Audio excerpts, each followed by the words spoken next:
Hi, everybody. It's Scott Lewis. I am the chairman of the CEO Roundtable, and we had a very successful panel discussion last Friday. Unfortunately, I forgot to hit the record button as I introduced the speakers, and so I will do that now um, and introduce the speakers and the session. Uh, we heard from two CEO Roundtable members, and you'll see them on the far right of this slide. Ryan Thomas is a former owner of Timlin Enterprises, and he recently sold to Thrive Networks. And Dan O'Brien recently sold his industrial automation company to Applied Industrial Technologies. So they'll both talk about their experiences. And we'll also hear from Tim Rahr on the far left, who's a VP and Senior Business Transition Strategist with the Wells Fargo Private Bank. He helps clients decide which transition mode is best, and if a transition, in fact, is the best outcome. And he has some wise words for us. Beth Robillard also is with Wells Fargo Private Bank, and she is a senior wealth planning strategist and certified financial planner. So she'll help understand what to do with the liquidity that might result from a transition. We also hear from Joe Lanzi, as a CPA and a partner with Tonneson and Company. He deals with tax issues, tax planning, and transition planning. He has some interesting comments about Nexus and sales tax and things like that, and how that relates to a transition. Mike Kent is the managing director of Bellmark Partners, which is a Boston-based boutique investment bank, and he worked with Ryan in his transition, and so they will talk a little bit about some of the hurdles that they had to overcome in making the transition successful. So that's the panel. My premise here is that many of the things that you do to prepare for a transition are the same things that you should be doing anyway, just to make your company healthy. And so we'll talk about that. We'll highlight some of those things as well as what you might do to prepare for a transition. And we pick the session up as Beth Robillard is giving her introduction and talking about how you value the company, or how you determine whether you should sell the company, or what the number you should put on the company is from her perspective. And so I'll leave it to Beth to pick the discussion up. It's about 2 hours long, the session, and you can zip through it if you like. There are some interesting discussions there that may apply to your situation. So pick and choose as you like, and happy viewing. If you have any questions, please don't hesitate to give me a call.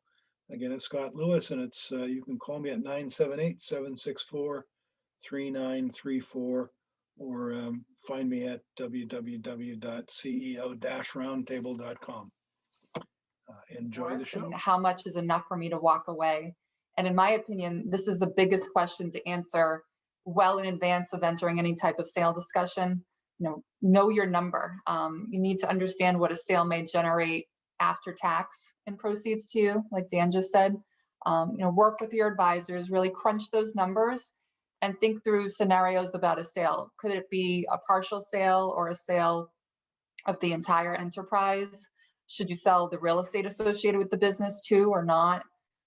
Is there an opportunity or desire to continue working in some capacity for the acquiring company? In many cases, depending on your age and your goals, this could be the opportunity to create the largest lump sum possible and then turn that into your new income stream. So obviously, how you reinvest those proceeds will be a big factor in the success of your cash flow situation. Business owners they're always telling me that they get unsolicited calls each year. So I'd recommend, just doing your homework, know your number, whatever that may be, and then be prepared when the right terms or the right buyer come along. Before I transition to a few estate planning points, I should probably set the stage with just a high-level summary of the current estate and gift tax environment. As you're probably hearing in the media, the estate tax system is likely going to be changing soon under the new administration. But a key figure when talking about estate planning is the federal exemption, which today is $11.7 million per person. And this is a figure that can be used to make gifts to family, friends, any individual during your lifetime. And then the balance that you don't use during your lifetime is used to shelter assets from federal estate taxes at death. And this is separate from any state estate taxes that could be due as well. So for example, in Massachusetts, the state estate tax exemption is only $1 million per person. And the IRS imposes a 40% tax rate on taxable estates.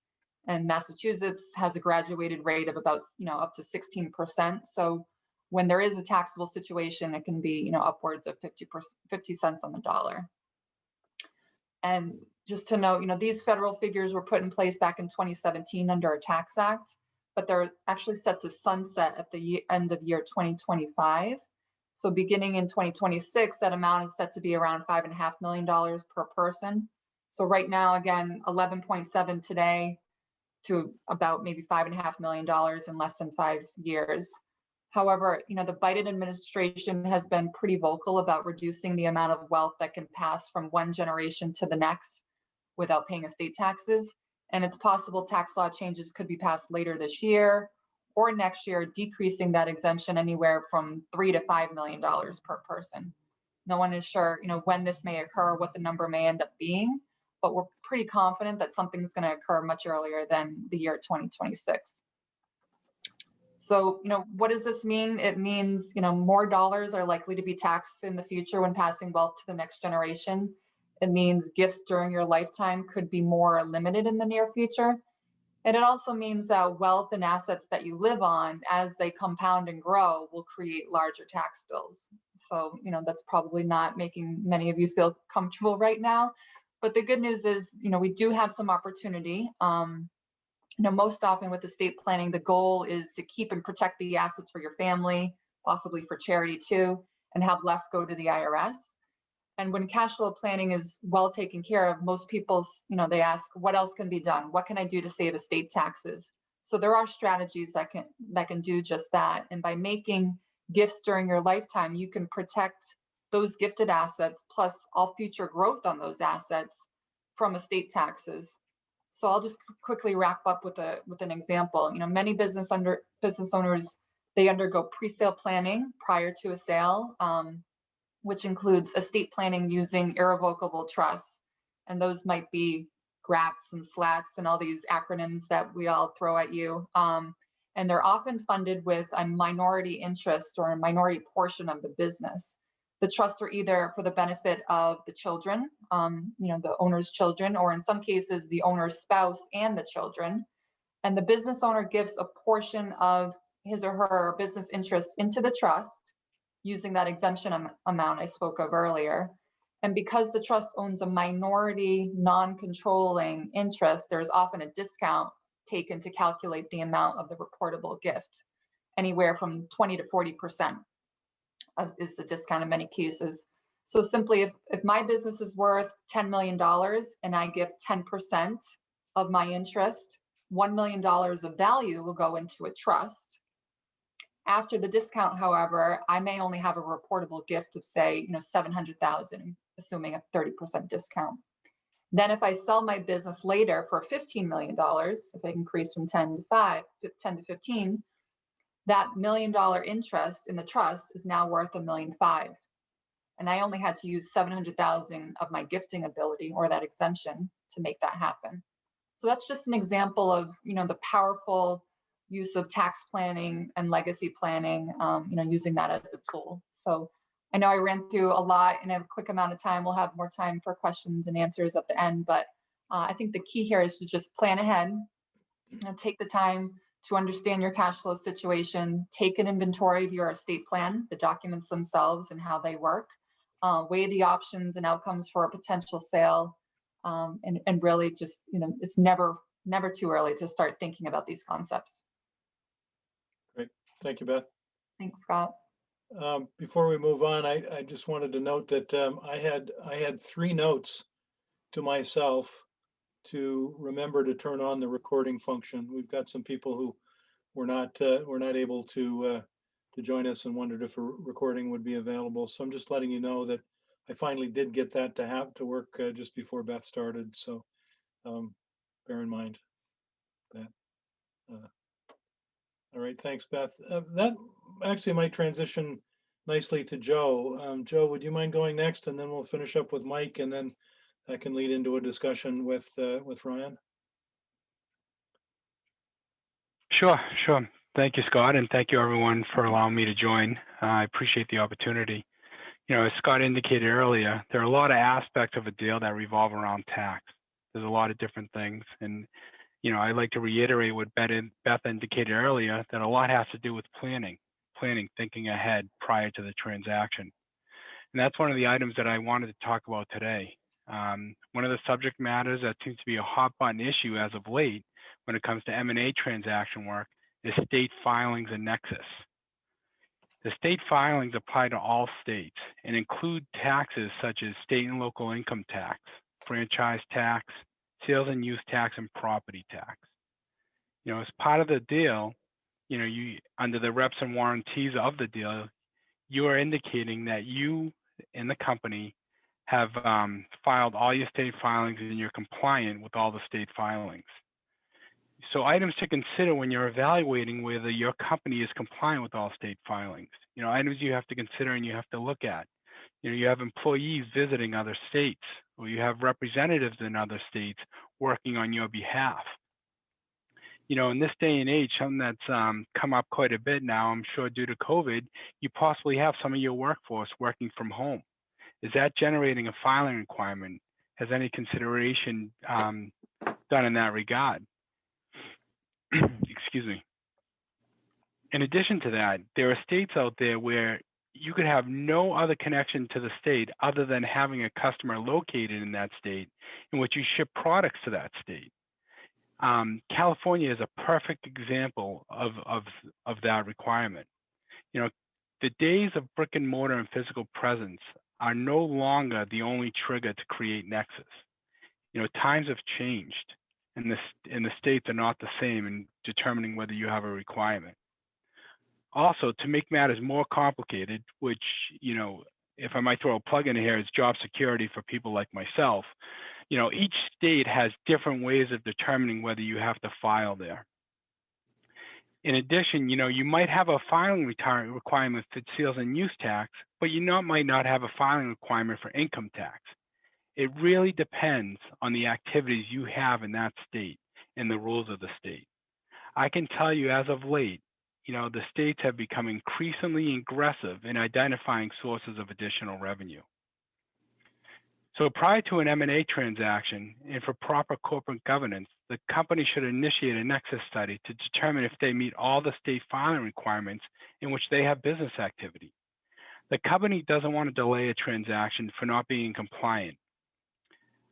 I understand, for a lot of small businesses and large businesses, this is like an administrative burden for those companies to have to file in the states, to potentially have to look back and see how long we should have been filed in the states and what we should do now to get caught up with those past filings and to continue to filing on a going forward basis.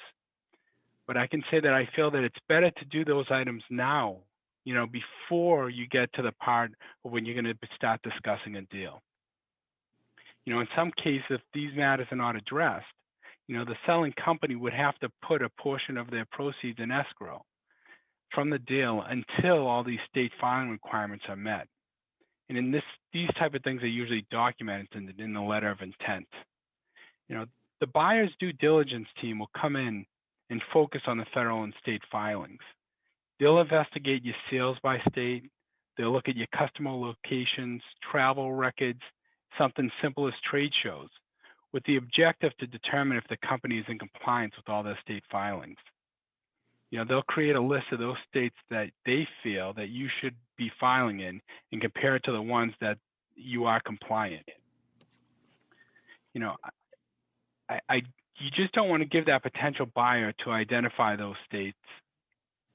By doing it now, before you go to market, you have more control on how to address anything from the past and anything now as you get ready to go to a deal.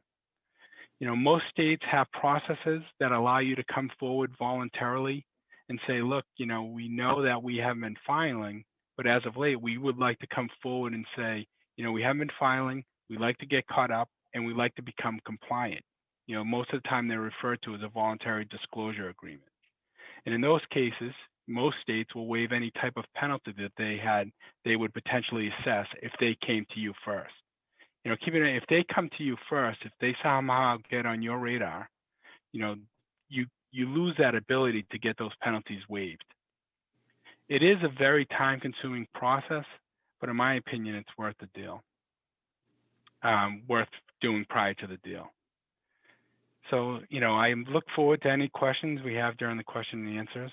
And thank you again for allowing me to speak. Thank you, Joe.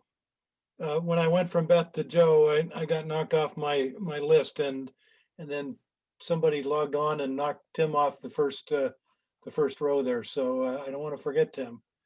I wouldn't do that, Tim. I wouldn't, honest. So yeah, Scott, I think you kind of knocked me off my little list too, because I was all thrown off. I had notes. All right. Well, we'll go to Tim. Hey, no worries. Thanks, Scott. Good morning, everybody. And Joe, I was just having flashbacks there. I spent a lot of my career as a CFO of a company trying to avoid Nexus. And my lack of hair and gray hair can be attributed directly to that adventure. I work with Beth on the planning team at Wells Fargo, and I work with owners of closely held businesses to develop and implement long-term strategies for the ownership of their business. These strategies can include intergenerational transfers of family businesses, management buyouts, Esops, or sale to a strategic or financial buyer. And I just want to talk briefly about some steps owners can take well ahead of a transition to ensure they pick the right path for them and their families, and to increase the likelihood of a successful outcome. Really, the first step in our structured process is to help owners articulate their financial goals and their non-financial goals.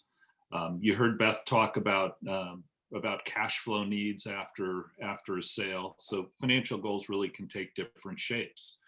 For an owner at a retirement age, they need to understand how much is required to support their lifestyle and their legacy. For an owner who's happy and content running the business, that number may be more aspirational, kind of a walkaway number. And then non-financial goals are often as, or even more important than financial goals. You heard Ryan mention this, kind of the emotional prep of parting with the business that you've built. You want to make sure it's in the right hands and that certain considerations are taken care of. So these non-financial goals can range from rewarding long-term employees for their contributions in growing the business, protecting company or family legacy in the case of a family business, or whether or not the owner wants to continue working post-transaction. Once these goals are articulated, we start educating on the available transition options and running through the pros and cons of each based on those stated goals. A couple of examples, a third generation family business with no family ready to continue on, and a strong desire to reward long-term employees may prefer a management buyout or an ESOP, even if that means a lower sale price to them. An entrepreneur may prefer a private equity recapitalization that allows her to take some chips off the table and continue running and growing the business. As a path or perhaps paths start to emerge, it's time to start thinking about getting ready for that transition. Beth talked about some of those pre-sale planning things that you can accomplish with trusts to help mitigate some of the potential future estate taxes. Also, prior to committing to a sales process, in order to ensure the best outcome, take the time to assess your company's attractiveness and readiness to go to market. Buyers value stability, predictability, and opportunities for growth. Buyers devalue risk. Take off your owner's hat and look at your company as a buyer would, objectively. What are the key areas of your companies that provides those positive attributes and what are areas that can be improved. I'm sure you'll hear more from Mike in a minute about some specific steps you can take ahead of a transaction. So to kind of wrap up, we're firm believers that investing the time in this pre-sale planning has an excellent return. Take the time to identify, assess, and compare multiple transition options to ensure your exit meets your financial and non-financial goals. Minimize or resolve negative issues that may interfere with the sales process, and take the opportunity to improve performance that should lead to a more attractive sales price. So look Thanks, forward Tim. to the open discussion later. Yeah, and again, I'll emphasize that you talked about all of those things in terms of preparing for an exit, but they're all things that, or many of them are things that you might do even if you're not preparing for an exit. You're preparing for maybe a financing or just having a healthy company. Absolutely. Okay, Tim. Mike, do you want to give us a little bit of background and some of your adventures with Ryan lately? Happy to. Thank you, Scott, and thank you everyone for allowing me to be part of this discussion. And definitely excited to do this. And as Scott had mentioned, I'm a managing director at a boutique investment bank. We have offices in Boston and Cleveland, and a lot of the things that the panelists have mentioned prior are things that we start to get involved in around the planning aspects. A vast majority of what we do is we help our companies through an exit event. But as part of that, we've been doing this for 20 plus years. We've done this enough where we've sort of seen the pitfalls and the things that come out in diligence. And so we try to front load that in our discussions with companies. So we try to meet companies earlier and earlier in their life cycles, just to get them thinking, whether they sell or not, just to get them thinking about, here are some of the things that you really should focus on. And you don't want to be dealing with this in a tightly confined diligence period, because just questions just beget questions. And diligence, as Ryan will shake his head at this, is just never fun. It is just never fun, no matter how prepared you are. So we thought we'd come at this from a little bit of an angle on the preparation side, but also more the pitfall side. What are some of the things that we see all too frequently that just sidetrack things for us? And I was hoping to maybe just, I don't want to PowerPoint everyone to death, but I'd love to just share a couple of slides, if that's okay, if you'd all indulge me for a second. Hopefully this works, but we'll see. That coming through okay? That you can all see it? Yes. Got Okay. it. Great. So as I mentioned, we spend a lot of time trying to avoid these types of scenarios. And I'll throw this up there just for a few chuckles before we get going. But it's making sure that the preparation, that there are things that are, some of them are low hanging fruit, some of them are longer term type preparation things, and just putting those into place today, whether you decide to sell or not, will have value implications to you down the road. So as I think about the planning side, we sort of put this into 4 buckets. I won't run through all of these, but you heard Beth and Tim reference the up on that upper bracket here about doing the math. Can you actually afford to sell? Figuring that out late in the game is just never a good outcome. But the first point on this slide is really the one that I want to leave with you, that there's almost always a catalyst to a sale process.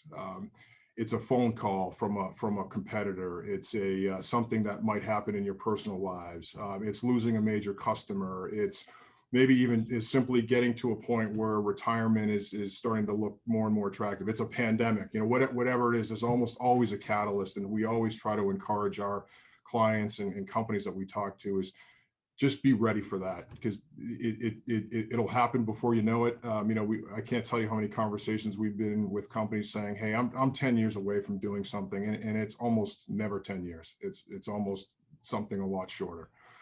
So just being ready for that and doing some of these things that you'll hear from the panel today around the preparation side. I mean, this third bucket around data and records. I mean, it's shocking how often we see companies that just don't have quality financial statements. They've just not taken the time to do the tax planning, as Joe said.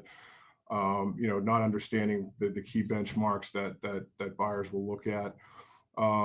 Just things like that really should be in place, and really you should start to move towards, because any of this stuff pops up in diligence that's not there, or that hasn't been done professionally, or in a way that the buyer universe would expect, just results in credibility issues, time delays, more questions being asked. Then the last bucket on the management side, this is sometimes the hardest thing for business owners to kind of get their hands around, but some of the best outcomes that we've been involved with have been deals where, had the owner gone away for 2 months, the business would have been just fine. So being able to delegate and build up that next layer of management team, because buyers always look at what does that next group look like? We're investing in people, we're interested in the growth of the organization, and it's really that next level of management that's going to really help us spearhead that.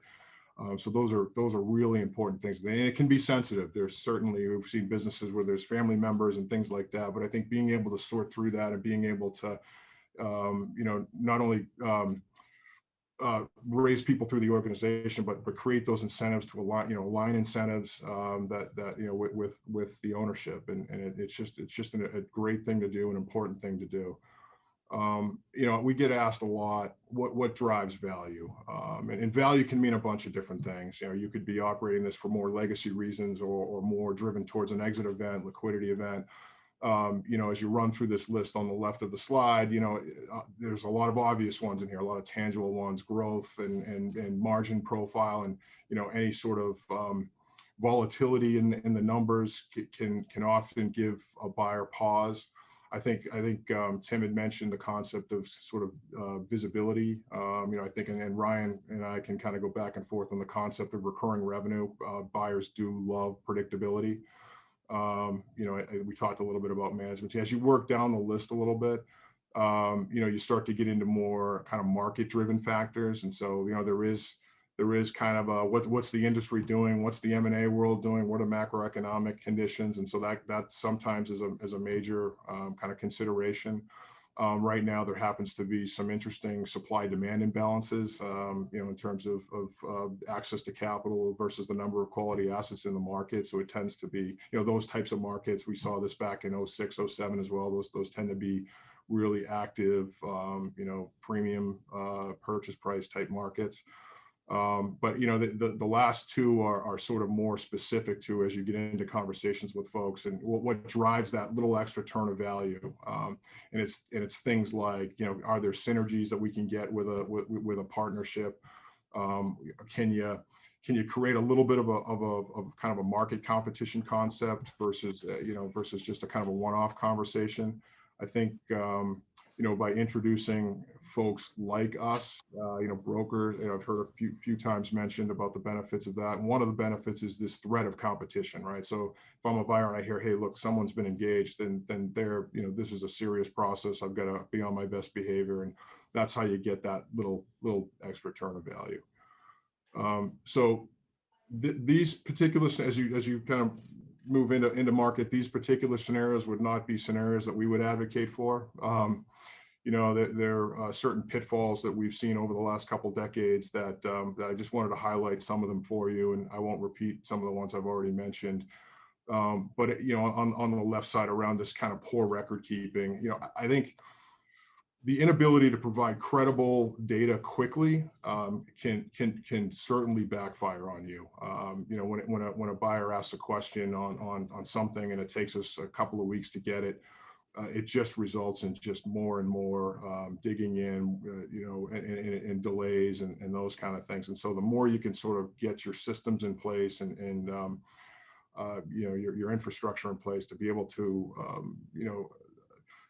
present key performance indicators, or whatever it is, basic financials. I think those are really important things to spend time on. Your contracts as well. So as you get into the legal side, just making sure all that stuff is aligned.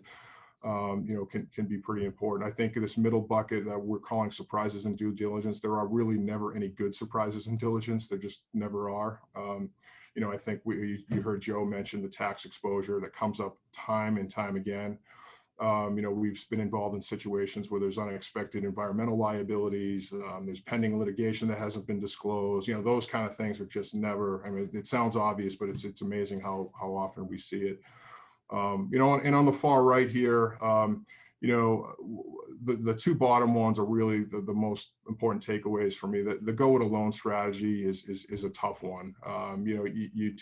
You definitely want some intermediary in there in the mix, because when that catalyst does happen, these deals are almost always contentious. You may be working for that company that has approached you. You want someone to kind of manage through that. This is valuation aside. This is almost just, these deals just become just absolute grinds. And so I think being able to leverage an advisor universe, I think, is pretty important.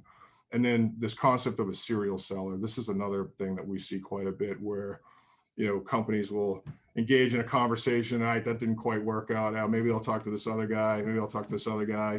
That you tend to develop a little bit of a reputation for constantly being in the market, constantly for sale. And it's actually, you want to do almost the exact opposite, which is, hey, I'm not for sale. I don't need to do anything. I don't, but certainly there's a price for everything. But I don't need to do anything. That's the body language that you always want to have. So when that call does come in, hey, I'm willing to listen, but by the way, I love what I'm doing. And so I'll leave you with those kind of concepts, and I'm happy to answer any questions on any and all of this stuff. And as we've seen pretty much everything over our time, and look forward to other discussions. Good, thanks, Mike.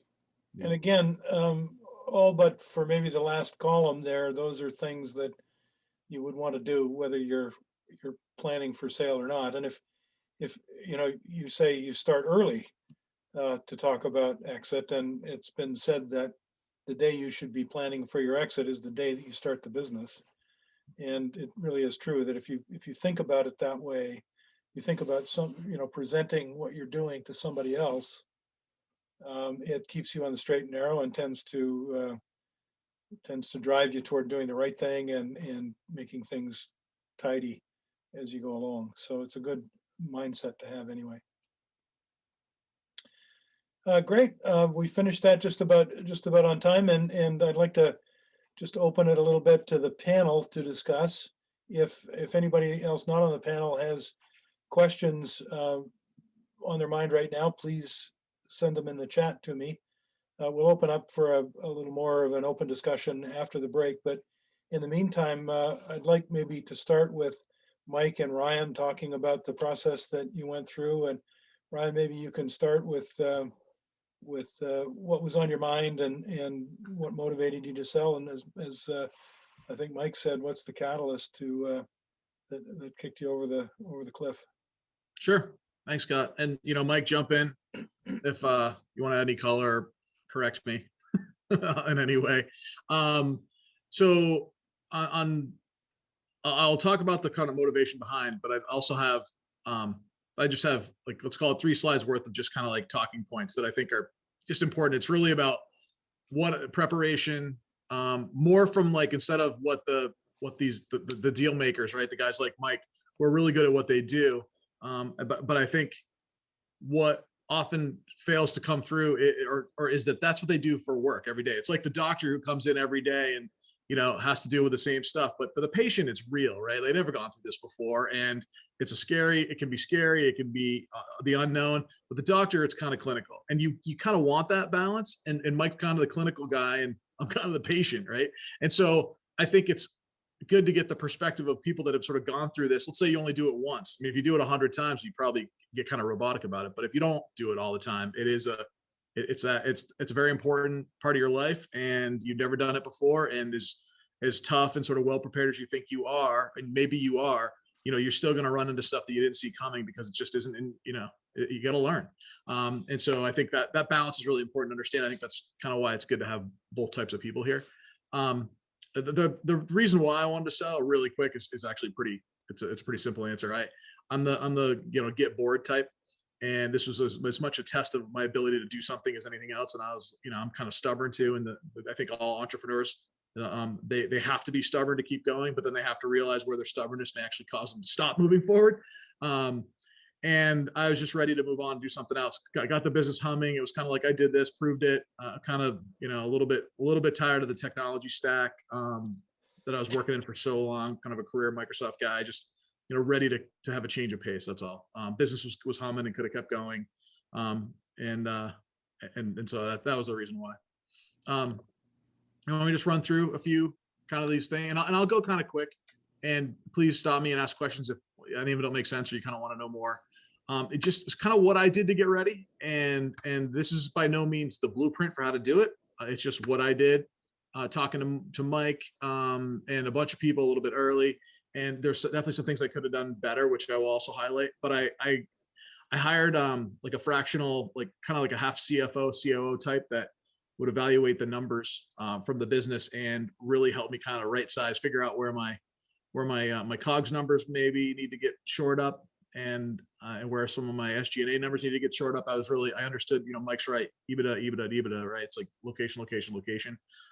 Generally speaking, unless you get lucky and get a strategic deal, you're most likely going to have to, showcase your net profit and get a multiplier on that, depending on your industry. There's always circumstances outside of that, but that's generally where it's going to go.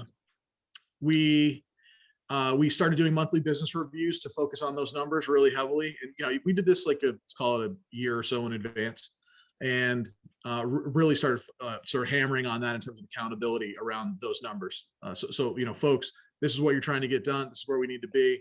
And I didn't tell anybody in the company that I was planning to sell. I just was, trying to grow a really good business. And like Scott said, it's the business really seems to get better when you focus on selling in advance, because you're doing all the things that turn it into a healthy business. As I mentioned, I focused heavily on my recurring revenue contracts. And I did bring in a consultant to clean up my books. And one of the things I wish I had done is do more of that. And what I mean by clean up is, some just like default account names and things like that may or may not have made any sense. I use the sort of fractional CFO, COO, and an outside sort of individual to sort of help clean up the accounts in my bookkeeper, and kind of got that all lined up. What I would definitely have done differently, or a little bit more, which I highly recommend, is go clean up the like $2,000 of something you wrote off 5 years ago but didn't know what to do with it, because you'll end up answering that question 40 times in diligence to the point where you want to wring somebody's neck. It's just like Mike said, the diligence isn't fun because they just ask you the same thing over and over again, to the point where one day I finally said, you know what, you know the answer to this question. Why don't you tell me? I just got so tired of it. And let's see what else. Obviously interviewed a lot of people like Mike. And like I said, the emphasis on net profit was really critical. And I did, Mike can attest to this, did a little talking about strategic buyers. Hey, that's where you're going to get your most value, I think. And sort of curious to hear Mike's thoughts on that. You want to go out? Your dog walker's coming in a bit. So. Go ahead. All right. And I didn't come up with too much because of I kind of a little bit of a niche type of business where I don't have it's not like I'm selling gas on the corner and I can go compare it to a whole bunch of other stuff. Curious to see what Mike thinks, having done a lot of these deals. I didn't really get a chance to come up with anything really, really good in terms of, these guys would be a great fit, blah, blah, blah. We could get extra money out of them. I don't know, Mike, any ideas of kind of like, that thinking about your strategic options before you dive in? Yeah, and that's a frequent conversation. I think in every situation is different, and every business owner is different. I think Beth had referenced earlier just different types of transactions that are out there, and just understanding what all those can be. It can be selling a minority, it could be raising debt, it could be selling a majority, it could be selling to a strategic private equity.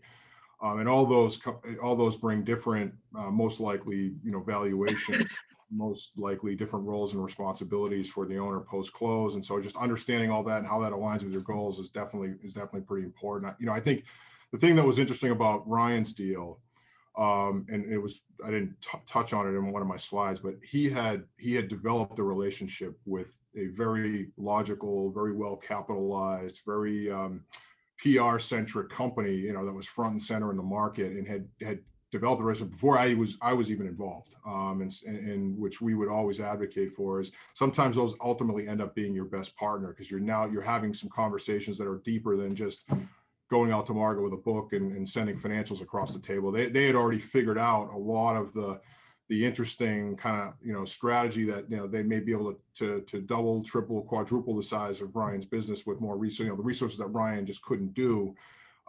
this is the type of buyer that could do that and could really accelerate the growth and create opportunities, not just for Ryan, but for his people and for his brand and for, for his company. So that was the thing that was really most interesting to us, was that he had already done that legwork, and I don't even know if it was intentional or not. I think he just hooked onto these guys, kind of liked their business philosophy, and it seemed to be a cultural fit and those kind of things.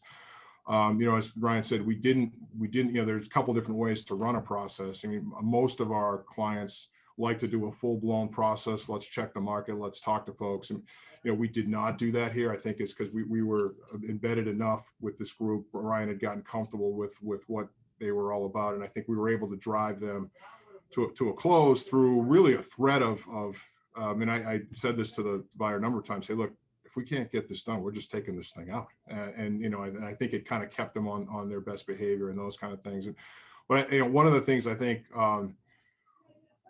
that sort of, that I would sort of kind of also say in regards to sort of an outreach to or taking that phone call and developing that relationship, be careful what you send to that group in terms of information, financials, those kind of things, because there are things that you want to do to the numbers to clean them up. There's things you can do in the presentation of them to strip out some certain costs that maybe are private company, add back type expenses. And we'd rather lead a discussion with our best foot forward versus just sending them the as reported. Hey, here's the QuickBooks here. And I'm not saying Brian did it, but we've seen it a number of times where we get involved and someone had already sent them financials and they've totally understated what we think is a market profitability number. And just be careful what you're sending and almost really be thoughtful about, all right, is this really my best foot forward before you send anything? And I'm sorry, that was a little bit of a tangent, but it just got me thinking. I know Ryan had sent some information and it was the right information, but you want to be careful with that, as an owner. Well, so I'm glad you said that, because my next set of points are all the things in hindsight that I would have done differently. And Mike hit it on the head. I think I don't, in the end, it didn't hurt us, but I did that and I regretted it, because Mike's team did a really good job of cleaning all that stuff up, asking the questions and presenting it in the way they needed to see it. And we got a lower offer, and Mike had to go back and say, no. Here's what, after, I've had a chance to kind of filter out the trash. Here's what it really looks like. And the deal came around to where it needed to be, I think, but I definitely should have just engaged that earlier and not had to kind of do that things have changed kind of mindset. So, Mike's absolutely dead on it. That's one of my wish I, or woulda couldas. And I just want to run through a couple of other woulda couldas, because I don't want anybody to make the same mistakes, or I would say, be aware of some of the things that you don't get to do over. And one of the things I would have gotten a little bit more hardcore, like guided preparation along the way. I think it would have helped a lot. It was super inexpensive relative to, now your numbers start to become like an exponential, right? A multiplier. So if you have to spend a little bit of money on a consultant to help you kind of both mentally, financially, physically, so to speak, prepare for this, it was worth it. And I would have done more of that with someone that had done it before from my perspective, and kind of helped me sort of along the journey, maybe even just for the last year or two, or just the spot here and there. I think it would have made a big difference. And all these things will amount as investment to make you more money. I can almost guarantee it. I didn't go to market, as Mike mentioned. Probably should have. I don't regret it, but mostly just for the interesting experience that it would have been. It would have been more work for me, more work for Mike. But if I'm only going to do this once, maybe kind of would have been interesting to see how that goes.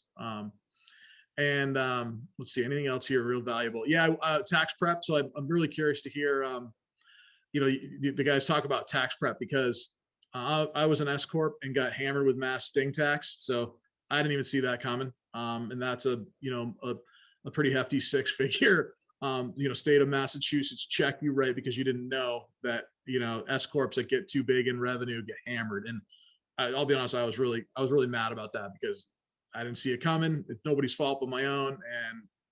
And, I should have talked to my tax guy earlier. So I just threw a bunch of money in the trash. I believe, maybe you get hit with it either way. I don't know, but I didn't do nearly enough preparation from an accounting and a corporate structural perspective. I think I still turned out okay, but those little things bother me.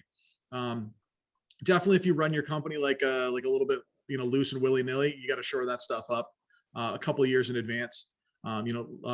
Start getting your personal expenses out of it, or make them very, very easy to identify, so that it doesn't cost you. Really, that's supposed to be profit, and you want to show as much profit as you can. Obviously, honestly, and easily. And clean up all your contracts. Like, I didn't understand what people are going to look for contracts, and get with somebody who knows the likely buyer, what they want for contracts, and start getting them on your renewals or on the things you're doing. Make sure you got those clauses in there. It's a lot easier than having to justify it later or have it cost you money in the end because you didn't know that the whatever limitation of liability was going to come a big deal in your industry or something like that. So kind of do that legwork. And the couple of the big ones are, if you want to interview for your next job while you're there, if you're going to stay and want to keep working, it's a very different animal. And I am staying and still working. And I was probably a little bit too excited about the deal itself and a little not excited enough about finding out what I was going to be doing and what it looked like. So treat it like a job interview. And that's a kind of a whole crisis of identity problem, that you're not the boss anymore and you're not the prom queen and whatever you want to call it.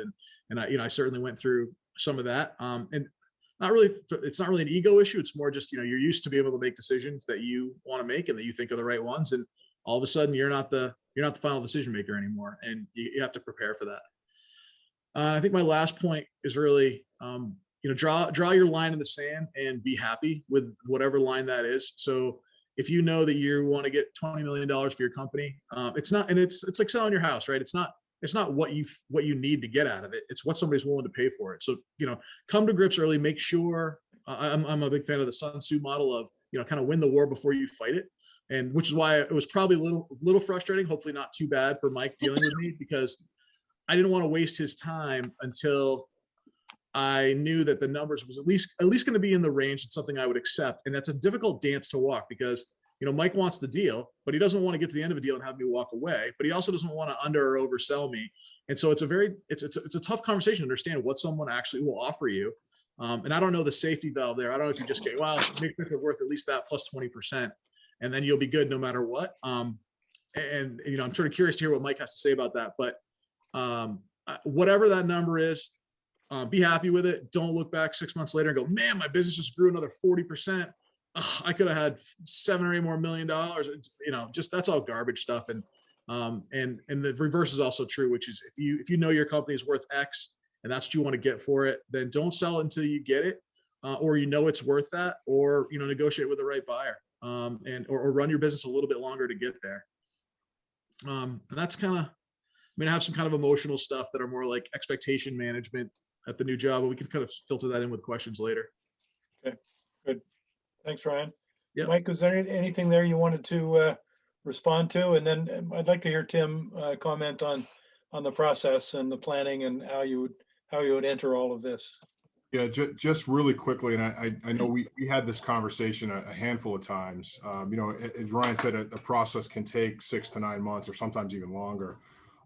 You're inevitably faced with decisions along the way that you're at this point where, like, wait, I think the buyer would probably want me to do it this way, but it would make more sense for me to do it this way for the bid. We always tell our clients and prospects, you make decisions assuming that you are not going to sell the business. Do what's right for the business, and which ties into kind of Scott's theme for this. Because at the end of the day, that will always be the right thing to do. A deal may not happen, right? So you're kind of left with that decision. And Ryan had a few things along the way around how to price things, and the advice was always, Ryan, we got to do this assuming you don't do a deal, because it could fall apart at any time, or you may decide I'm going to do something else or whatever.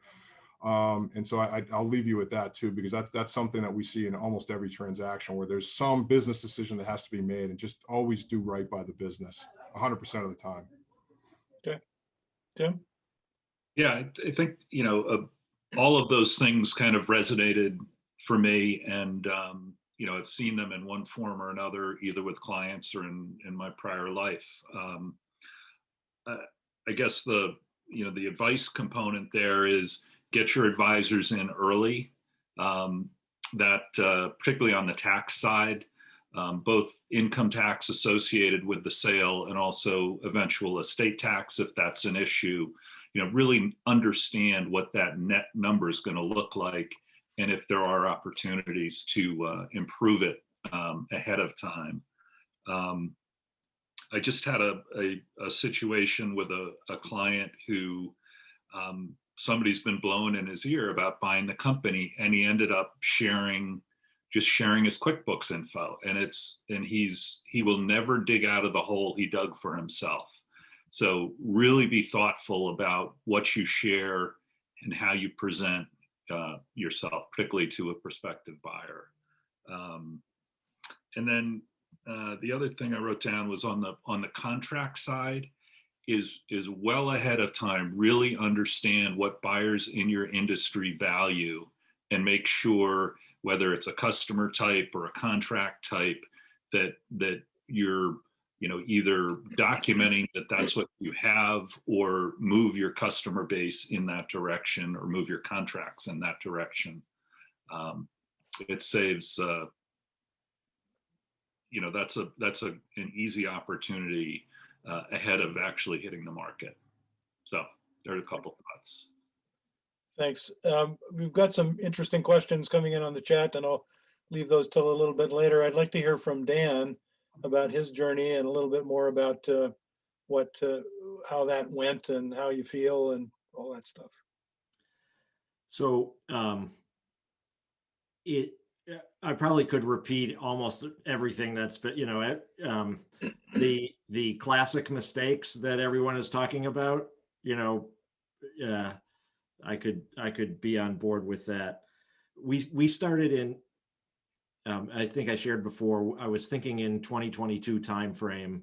And so in the fall of 2019, I had outreach from two interested parties, one a financial buyer and one a strategic buyer. And I had met one of them at there was an industry event. I mean, there were people that I knew ahead of time, but I got together and had a beer and then dinner with the strategic buyer in late in 2019. And the financial buyer visited our facility in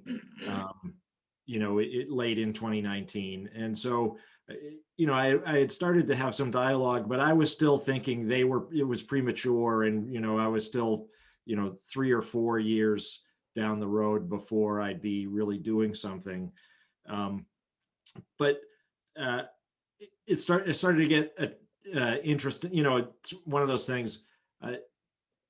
I used to have about an hour and 15-minute commute every day in both directions, and it never bothered me until we were just about to move closer to the office, and I knew that soon I wouldn't be doing that commute, and the realization that it would be over soon made it so that for the last 2 months, I hated that commute. It was the most unpleasant. So the sort of the fantasy about being on the other side of the sale of the business, as I started to think about it, and I think Mike, you mentioned it always happens sooner, right? Whatever the trigger is, it happens quicker. So I started to think about that more often, and so we moved up the process. I took the advice of the CEO roundtable and decided I would engage with a professional to help me through the process.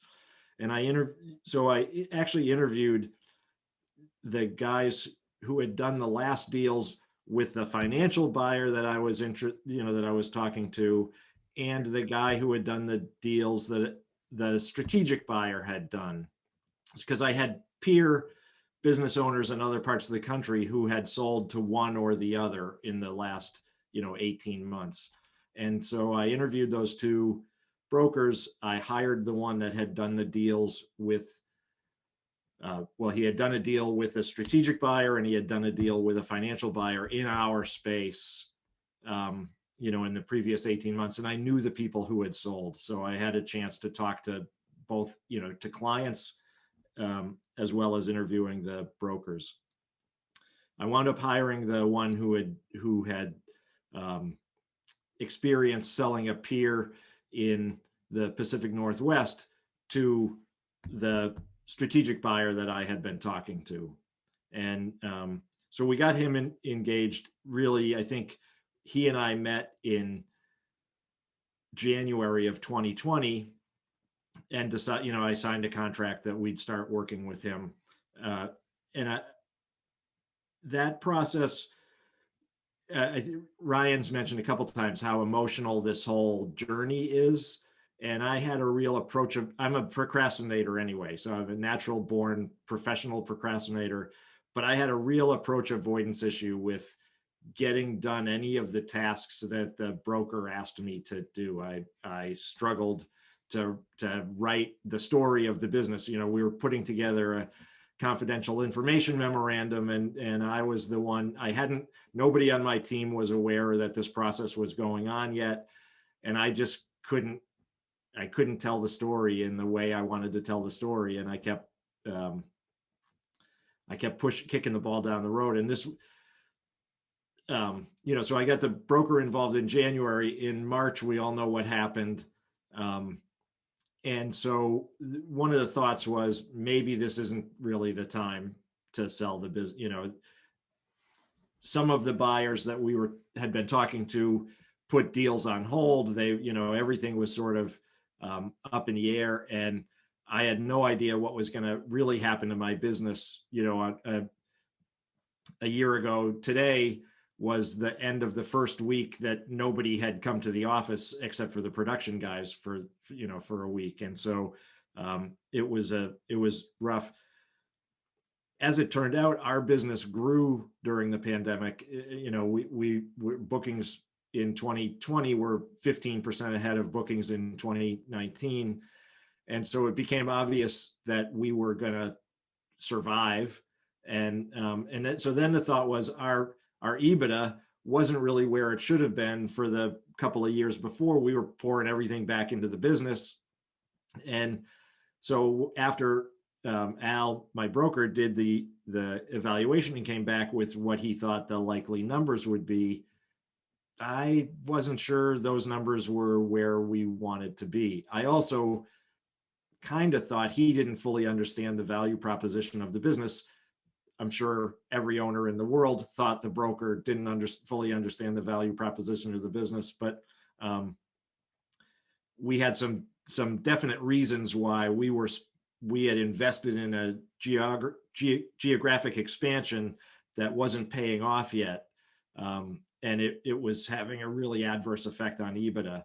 But having the contract with our vendors in that area was worth a lot more, was worth something. So anyway, I'm rambling a bit. We decided that maybe, you don't want to put your house on the market and then not sell it, and then put it on the market later and then not sell it, and then and I think business is the same way. You want to sort of sell it once or don't sell it. And but we kind of thought maybe in the pandemic, you'd have an excuse if we put it on the market right now and we didn't get the offers in the range that we were looking for, maybe 2 years later we could put it on the market and it wouldn't be a smelly fish because the pandemic had affected everyone, sort of, and that was the mindset. We wound up, finishing the book, taking it to market late in the summer, and we had 7 indications of interest. So our broker took it out, including the 2 people I'd been talking to a number of other private equity folks, and some distributors who'd been acquisitive, some smaller, not the really big ones. But who'd been acquisitive in our space, who were looking to do their own sort of roll up.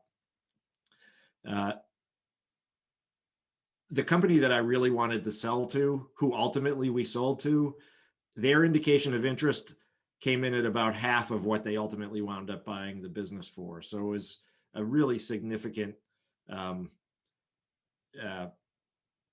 advantage to us to have taken the business to market and had competing offers.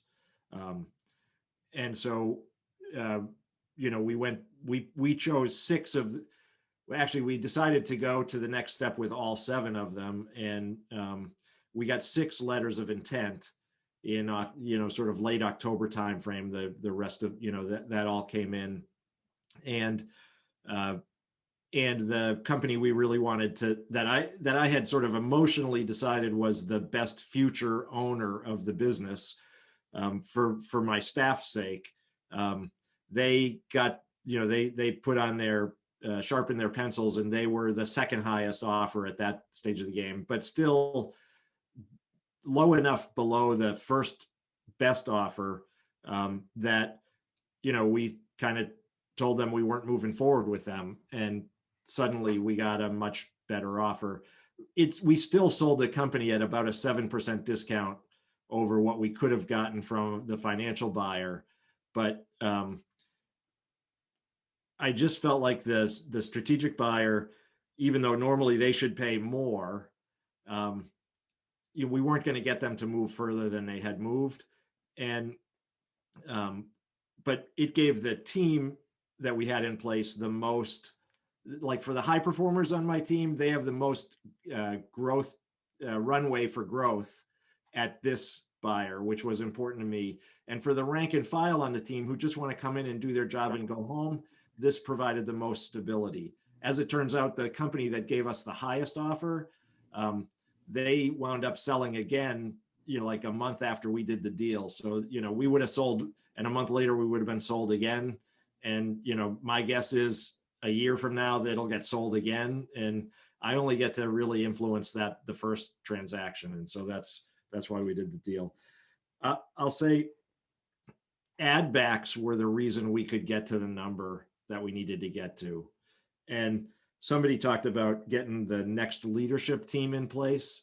One of the smartest things we did, and we didn't do it as a sales technique, but we had a tuition reimbursement program at the office, where anybody who worked there, if they went to school for something that would have pertained to their job or a future job that they would hold in our organization, we would pay the tuition. And so we had 3 folks on the team who had earned MBAs in the previous 18 months, had graduated with MBAs, sharp folks who were totally dedicated to the business, and also hard enough workers that they were going to school nights. And we had sent one. There's, in our industry, Texas A&M has a really good masters of industrial distribution, and quite expensive. We had sent somebody who had just graduated last year from that program, and so their tuition was added back, right? Because it's not right. So we get to add that back to the profit. We spent the money, and the value of the company was more because there was this team in place who were really running the business. And that was the other, in the summer, I had to include several members of the management team, because I am not the keeper of the minutia, and you have to have the keepers of the minutia of the business engaged in this process, because certainly preparing for the sale, but then also getting through due diligence was, you couldn't do it without the folks who really knew where all the stuff was, how to run every report you needed, all the financial folks in the business had to be involved, and the leadership team wound up having to be involved. And it was actually beneficial to involve them. They got to see the process. They felt like they were getting a sneak behind a peek behind the curtain, which was good.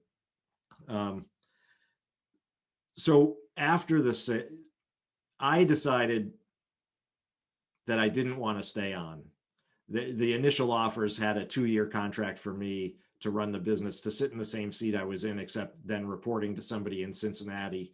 And I didn't want to do that. And so we had a 6-month contract that'll end, the end of June. But what I'm finding, actually, since I remember in The Sopranos, the guys got these no-show jobs where they just got paid for sitting around on a work. That's kind of where I'm at right this minute. But there's an awful lot of interesting opportunity when you so the company we sold to, Applied Industrial Technologies, they've got 6,500 employees. They're a $3.5 billion enterprise in the same dirt that we cover. They have 57 service centers. They have 360 customer facing people, 114 outside sales engineers. and they're doing 10 times the sales that we're doing in the space that we're doing 30 million. And leveraging their customer relationships is going to provide us with a huge opportunity for growth, in industries that we didn't cover in the past. So our automation expertise can be leveraged across a much broader area, but also the lines we distribute, which are automation lines. Well, you can use AC variable speed drives to control an automated machine, but it's also used to control pumps in wastewater treatment centers. Well, we don't call on wastewater treatment centers. So all of a sudden we've got this opportunity to market the hardware that we sell to all these industries that Applied is really deep into. And so I see it as an explosive opportunity for growth. And that's a project I'm interested in. So I'm cherry picking right now what things I'm spending my time on, and whether I stay after, the end of June or not will depend to some extent on whether I think we're actually going to be able to make progress on interesting things where I could add value. So it's a little bit, it was totally a job interview, Ryan, and it's a valid point. So I don't know, I'm rambling a bit at this stage of the game, so I'm not sure if I have more to add to that. Okay, thanks, Dan. Some questions arise, but I think I promised a break at 12:20. It's now 12:25, so let's take a 10-minute break. We'll come back at 10:35, and then I've maybe got some questions for Dan, or some others have got some questions for Dan or other people on the panel. So send me your questions by chat. I can't see everybody on the screen, so putting your hand up isn't going to do a lot of good. Send me your questions and I will get them asked. All right. So we'll come back at 10:35. Thanks, Dan. That was a nice job. And you too, Ryan. Dan, I'm disappointed that you said some nice things about the roundtable early on and I didn't have the recording going. I'll get you to repeat that sometime. Okay. Can you say it again, Dan? I wouldn't have got the deal that I got if I hadn't taken the advice of the folks in the roundtable. Oh yeah. I probably wouldn't have gotten a transaction at all, because I would have, if there wasn't a buffer between them and me during due diligence. I asked the broker, I asked Al Stats was the guy that I used, and I asked him, I said, I thought this company bought lots of companies. And he says, yeah, they bought a bunch. That's how they built got to the size that they're at. I said, you'd think they know how to buy somebody without me hating their guts by the end of the process. Then they wrote me a big check and I liked them again.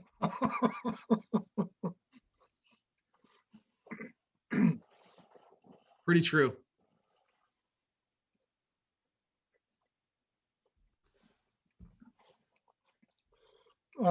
Dan, in the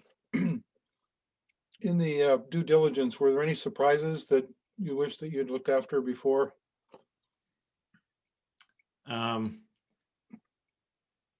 There were some. I'll gotta say, the title was Director of Finance and Director of Finance and Systems, but Casey Tinkler, she took care of, without me ever being aware of it, she took care of all the kinds of minutia about filing in all the different states and all of that stuff. There were a couple of things we had to fix at doing business as in one state, and there were a few minor things with regard to that. And we hadn't done enough work to get all of our vendor contracts, I have a very casual approach. Vendor contracts are like prenups. What are you going to do when you decide you don't like each other? I don't typically focus on that very much. And so we had to do some scrambling to get some of that stuff squared away. I wish I had pre-done more of that. Yeah, the Nexus issue that that Joe brought up is something that bit me a few years ago, and in a turnaround, and I don't think it ever got sorted out. I don't think that company would ever be able to get sold, because they just their attitude about Nexus was well, we've been doing it this way for 20 years. No need to change. Nobody's caught us yet. So I don't know how you would deal with that. Yeah. Ryan, did you have any issues with that? Any surprises with Nexus, or most of your business is right here, right? Yeah. Yeah, I mean, we have employees in different states. My accountant just said, hey, file some tax returns in some other states and get this stuff cleared up. I haven't had any issues with it. Wasn't even really on my radar. So one of the questions maybe for Joe is, if you're planning on transitioning the business to an employee, or, an employee group or something like that, do you have to worry about Nexus in that case? So just to be clear, you're looking just to transition it to some key employees that are involved in the business. Yeah. I would like to reiterate what Mike said earlier on, right? And that is, you got to do what's right for the business first and foremost as you continue to move on through the business cycle. And, I can tell you, from being in this area for quite some time, there are things that you should do in theory when it comes to determining state nexus. And you have to look at it from a practical standpoint and understand the risk for not filing and understand the dollar amounts of not filing, and then make a business decision as to whether that you have to. In some of these states, you have someone going into, some state for a short period of time in which the revenue generated from that state is very minimal compared to your overall revenue. You might not consider filing. But if your thought process about that state is that we will really want to grow this market, we see excellent opportunity in this market, and we're going to invest in this area, then you most certainly should be filing in that state right out of the gate, if that's going to be the business plan. So back to the original question, it would be my thought process to take a practical look if you're transitioning it to employees, because you don't want them inheriting this, this headache. If you haven't addressed it at your level because you haven't taken the time to look, or it just hasn't been on your radar because you've really been busy growing and establishing your business, you might want to take a look so that they don't inherit that headache.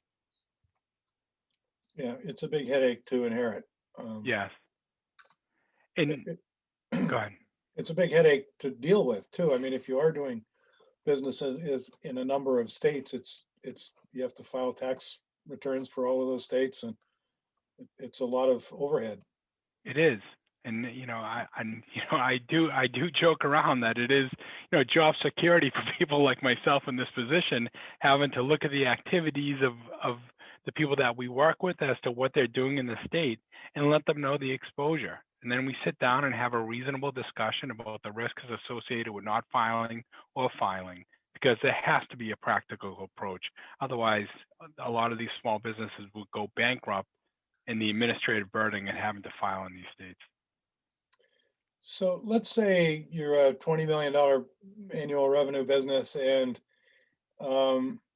you think you might want to sell in the next couple of years, 3 years, 4 years. Beth, what would you do with it? I've heard people say, well, I didn't want to waste their time. I don't want to go and get advice too early.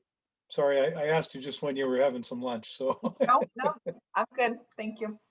No, I mean, that's a good question. And actually, Tim and I were on a call preparing yesterday for a similar discussion next week with a business owner that has admitted, he's at least 2 years out from a succession event. And it likely will be an event passing it to the next generation, passing the business. So not necessarily a sale, but what are the things that he should be thinking of now? Because as we all know, it does take time to kind of get your ducks in a row.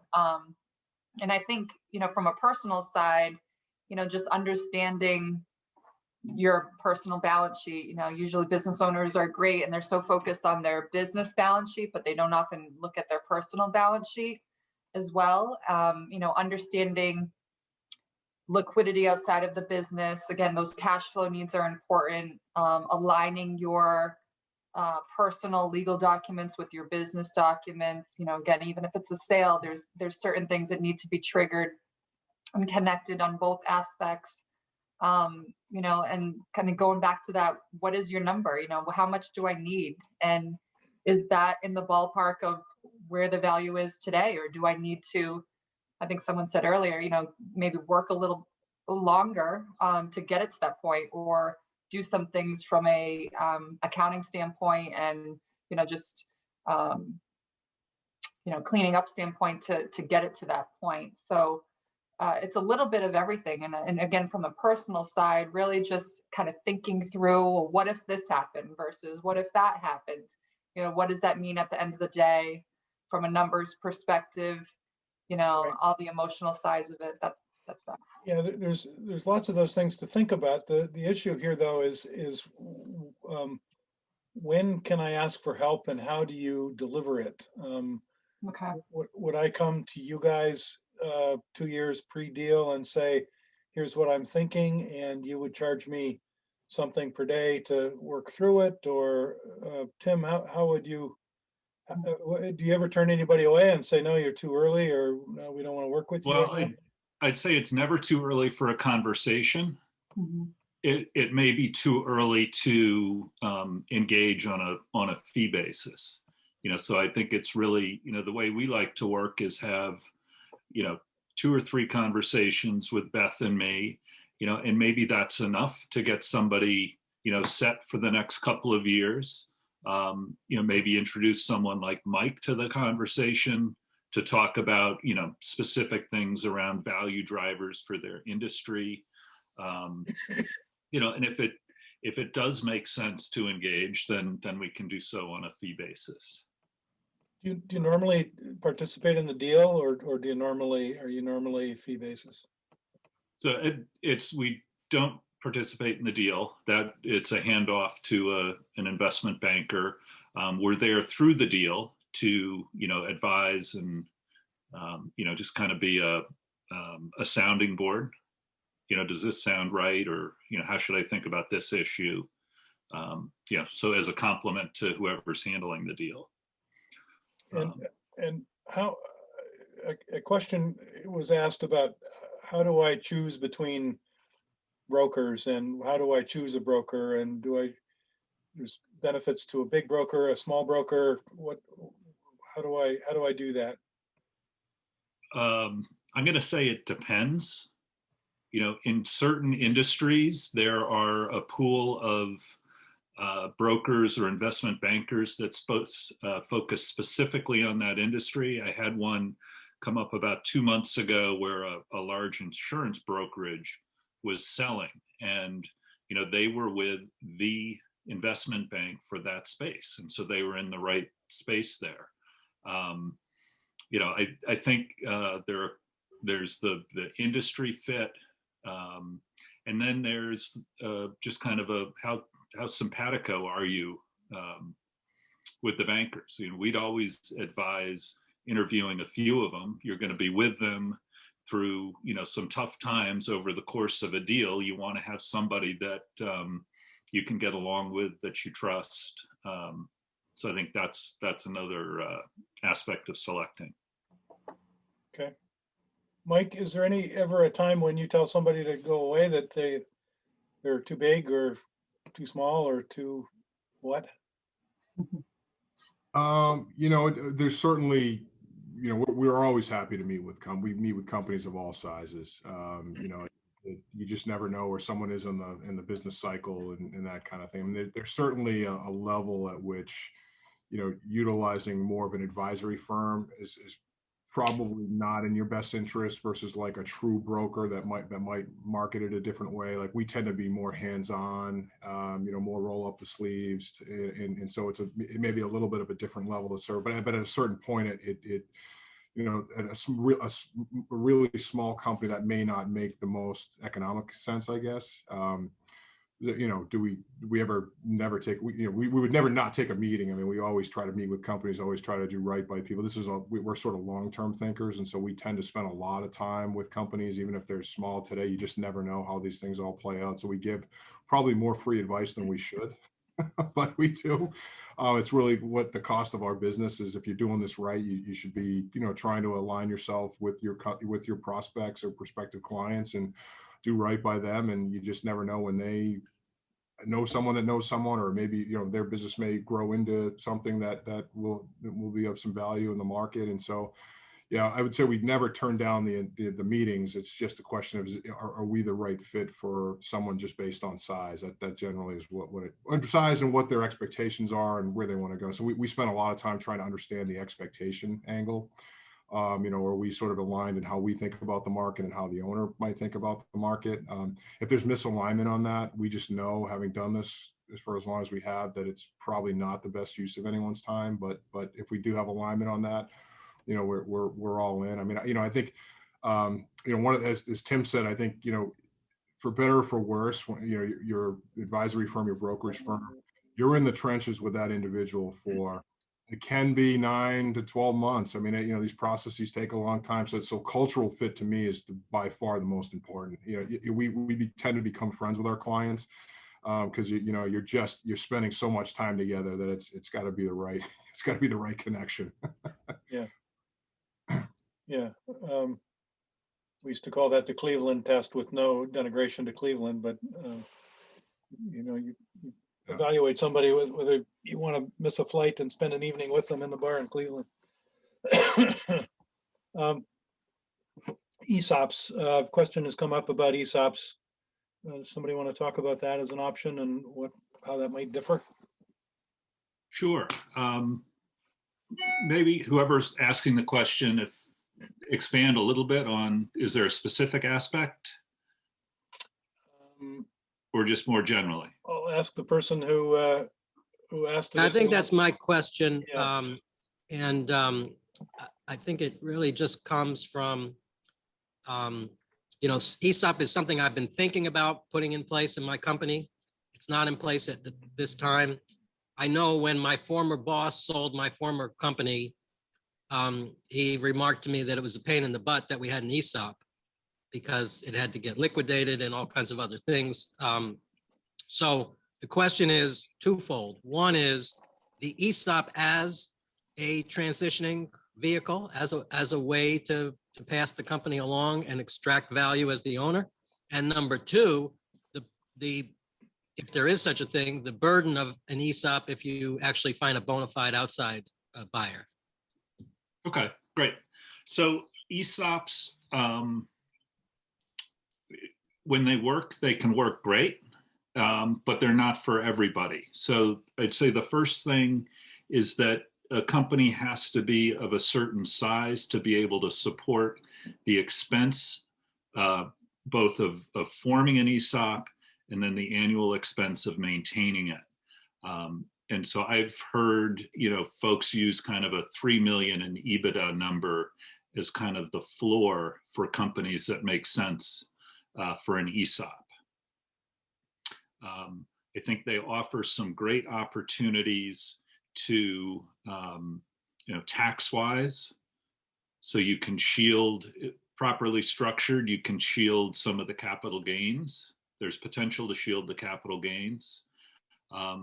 It also can provide an ongoing source of liquidity for a selling owner or owners. You'll see it a lot in family businesses. Beth and I are working with 3 siblings who have, quite a large company, over $100 million in revenue. And they have set up, or in the process of setting up, an ESOP to allow the 3 siblings, the 3 owners, a source of liquidity over time. And so that, that for them is a great vehicle to do that. In terms of selling the company, you kind of get a new partner in the mix with an ESOP, and that you hire a trustee to represent. It's a defined benefit plan that owns, the ESOP is a defined benefit plan. And so they are represented by a trustee who has to approve certain things. And the sale of the company would be one. He or she would want to be sure that the company's getting fair value, or the employees are getting fair value for their shares. That can be, it can be an easy relationship, or at times can be difficult. I worked on an ESOP in a prior role where we ended up terminating the ESOP because it couldn't support itself anymore. And that negotiation with the trustee was difficult. So when ESOPs work well, they work great, but they're not for everybody, I guess is the way I'd sum that up. I don't know if Mike, if you have any experience there. I think sorry, an echo there. I think one of the challenges we've come across, I agree with you, they're not for everyone, but they can work when they work well. There's generally a valuation that's done that the trustee is done, undergoes, that sometimes can trip up a process if it's, the market doesn't quite get you. So you can get into a little bit contentious situation on that. So we've been tripped up on that a few times.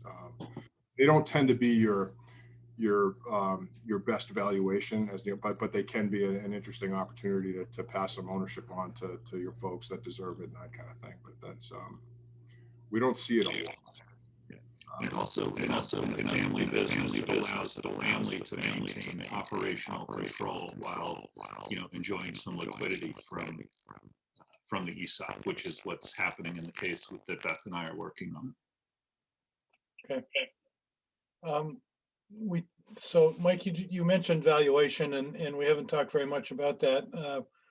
Ryan, you talked about it a little bit in terms of valuation for your recurring revenue was higher than the valuation for your services business. And could we talk a little bit about where you would go to find valuations, or how you would go about doing valuations? Yes. Can do that. I wouldn't know. Mike, do you want to start? Sure. Yeah. No. I think Ryan probably put it best a short time ago when he did reference quickly that what's your business worth? It's worth what the market says it's worth. But certainly as you start to try to think through, trying to calculate that number. What's that number that can support me and my family, the rest of my retirement days, and just understanding the math on all that. It is important to kind of put a little bit of a stake in the ground. And so there's certainly valuation is one way to do that. I mean, there are reputable firms, CPA type firms like Joe. I'm sure your firm has done a fair amount of these kind of formal valuations. And we've done some back of the envelope stuff as we get to know companies, and we just have been doing this long enough where you kind of know how the market's looking at companies based on size and other factors that are in the mix, both tangible and intangible.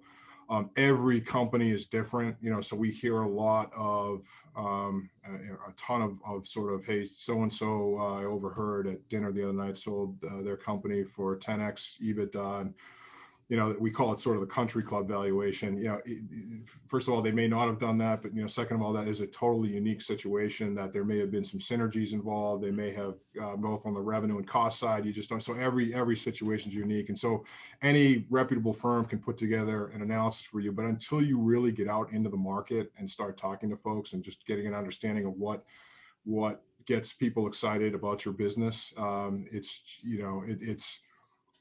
don't want to say it's irrelevant, but it at least helps you kind of set the stage. But at the end of the day, it's really what the market says it's worth. And again, it's going to be different to a strategic buyer, to a financial buyer. And one strategic may like your geographic presence. The other one may like the employee skill set. The other one may like your tier 2 management team. Your other one may like the growth opportunity. You just, and all of those is worth something different to every party.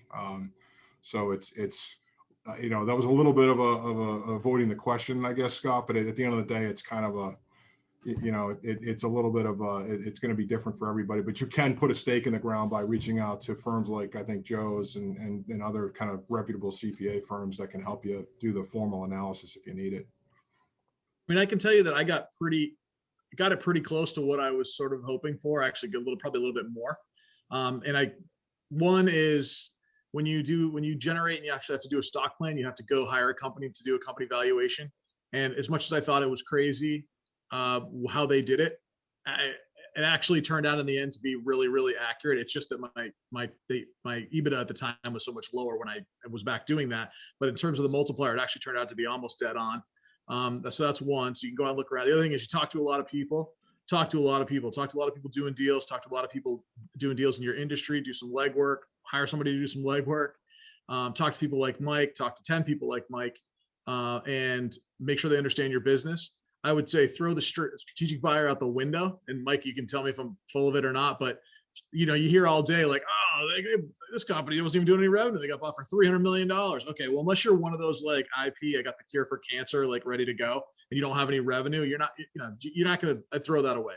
I would go more on EBITDA as the big play, and overall revenue growth, and the type of industry you're in. And once you do all that, you narrow it down. You'll start figuring out, generally speaking, what your multiple is. But then there's the last one too, which is like any deal, price and terms, right? It's not just the dollars that you got, it's how much you get up front, how much is earnout, how much is at risk, what that earnout is in terms of attainability. There's just a whole bunch of factors that go into it that really impact what the final price, let's call it the price, right? You can't just boil it down to $1 amount and have it be an accurate representation of the picture. Okay. Dan, you got something to add to that?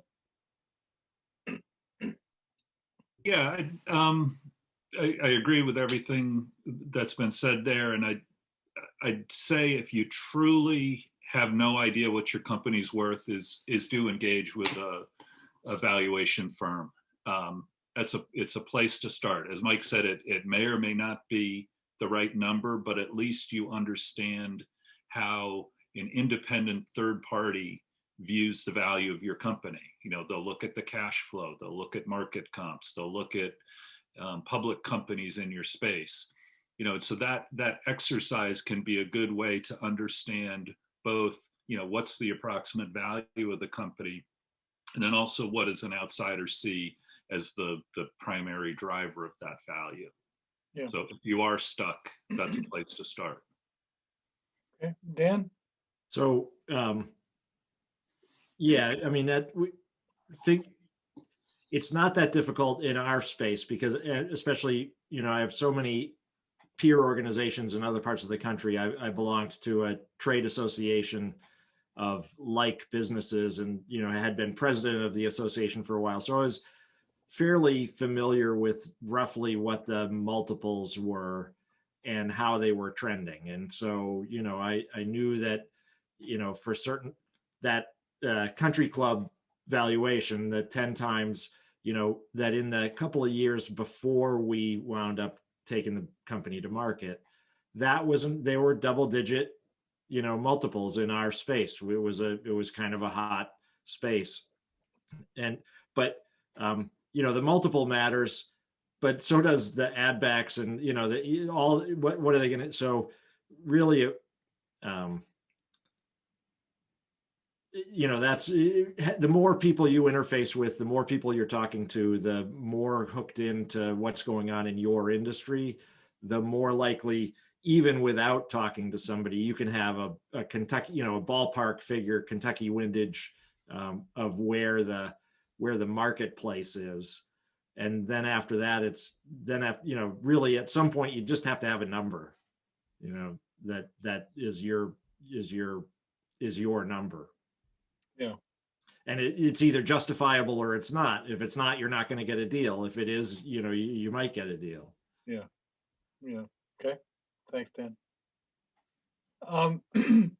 Vinny, do you want to ask your question?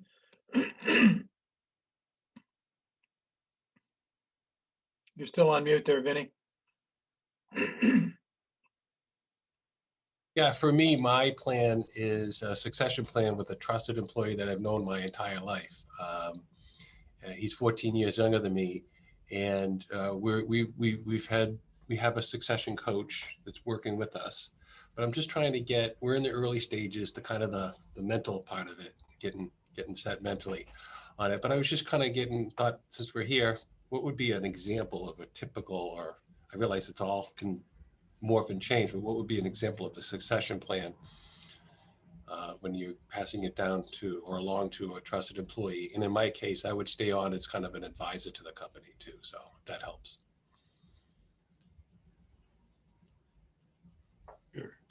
So not an uncommon situation, right? I think, I'll start with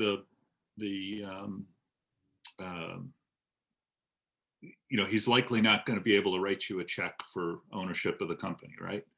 So there's kind of two aspects. One of them you mentioned is how do you kind of phase that, phase you out and phase you into your role as the owner. And then, you're going to need to lean on the cash flow of the company for you to get paid out for your interest in the business. And so that's, the trick is, what does the company produce each year in terms of cash flow? How much are you taking?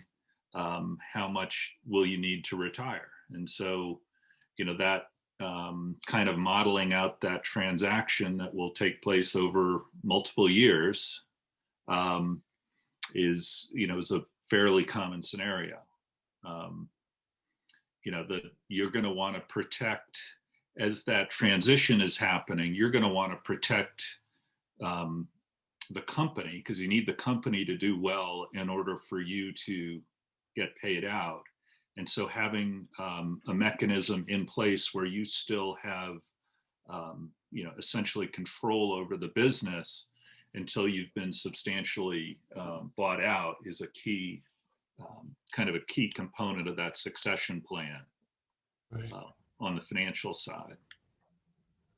Sometimes if a company has borrowing capacity, you'll see the company borrow money to use as at least part of that buyout of you, and then you hold a note for the balance of it. Right. Okay, thanks, And Tim. if I just might add, in dealing with some similar situations such as that, there are different ways to structure the buyout of the succession, as Tim was indicating, depending on how you want to do it and the current structure of your business as it is now. But one thing that I will say, knowing from experience, I know you've indicated you've known him pretty much your whole life and et cetera. It's still important to have all the necessary documentation as if you didn't know them your whole life. You don't know what's going to happen throughout this time period of the succession plan. Something could happen with the business, something could happen to one of you or your families that might change things, and it gets very emotional. So if everything is well documented, everyone understands and knows what is expected and what's going to happen on a going forward basis. Okay, thanks, Joe. Good advice. Next question here, Rick, if you're with us, if you want to ask the question, I think it opens a whole can of worms that I get excited about, and most deals don't take place, or most deals that fail because of an emotional issue. And so let me ask your question. Well, we've touched on this a little bit, but I'm just wondering, sort of as a I don't know, a summary, but to go through what you guys recommend as the best frame of mind for the company owner going through this, because of how should you be thinking about yourself, your goals, your attitude. Frame of mind is kind of a broad concept, but talk about that a little bit. I know. As we've said, most of us only go through this once. What would you recommend as having been through it, what the frame of mind for the owner should be? Dan, do you want to start that? You have to be ready, right? You have to be, it's a huge ordeal. So you really have to want to get to the other side of it. If you're not sure whether you want to sell yet, or you're not sure you want to be on the other side of it, it's probably not worth going through. So that, more than anything, that I wouldn't call, even when I stop working, I'm not going to refer to it as retirement. For me, it's repurposing. And I've got a list of stuff I want to do.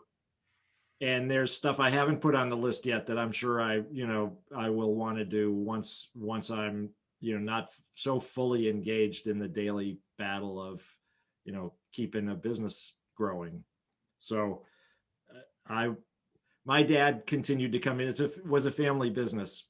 And, my dad continued to come in for decades after he was done working there. He still had his office, so he didn't do anything related to the company, but he came in every day and read the Wall Street Journal, hiding behind his opened briefcase on his desk, so nobody knew he was just reading the Wall Street Journal. And I knew for a fact that I wasn't, the day that I am totally done with it, they won't see me again. I got other stuff to do. Anyway. Ryan?